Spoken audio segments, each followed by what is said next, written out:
लोह प्रसाद दास माँ तार माटी लड़की जेल जाइए तार सेटा तार कर्मी भाई मैंने जो मैंने माँ बिरजा प्रकल्प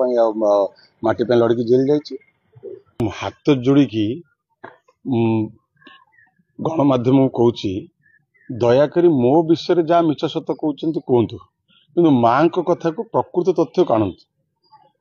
गौतम बाबू जानी कि नहीं हाट रे पुखा लोक पचारे बिरजा हाट पर मो बाबा कौन संघर्ष करते मु हाट विरोध करी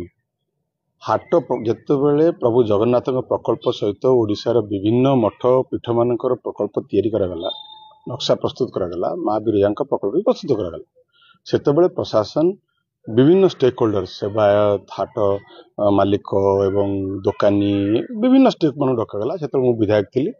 एक्स चेयरमैन लल बाबू मैंने भव प्रसाद दास को डकाई गोटे प्रेजेंटेशन दिगला जे माँ बिरजा प्रकल्प ये करा एति लोक पाखापाखि 60 लोक विस्थापित हेबे हाट मालिक विस्थापित हेबे मो मामू घर जगह अध जगह था सी भी विस्थापित हेबे तो गोटे स्टेक होल्डर मान बसता लल्लर माने भव प्रसाद बहुत हेल्प नहीं प्रशासन आप पचारि पारत कारण स्टेक होल्डर मान बुझेबा सुझेबा 200-250 वर्षर जो घर कि 300 वर्षर घर हाट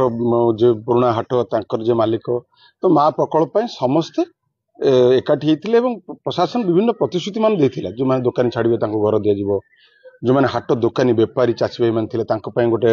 आरएमसी पाखापाखि कोटी टका खर्च कर सतमात पाखे से थैथान करते पाखापाखि 11 कोटी टंका सरकार से सांक्शन करते 11-1 भी सरी माने 11 कोटी टका सांक्शन हो पैसा भी आसी 19-1 है तो से अत्याधुनिक हाट कर माने कोल्ड स्टोरेज टू आरंभ कर विभिन्न प्रकार जहाँ हाट दरकार जेहेतु गोटे प्रसिद्ध हाट माँ बिरजा हाट सेटा करने सरकार सब व्यवस्था करते से अनुसार विस्थापित मैंने छाड़ते मु धन्यवाद देवी सेवायत मान मैक्सिमम जमी सेवायत मैंने सेवायत मैंने बहुत कष्ट बुझासुझा करके माँ अति माने अति माने जोटा कहती उत्साह सहित से जमी छाड़ी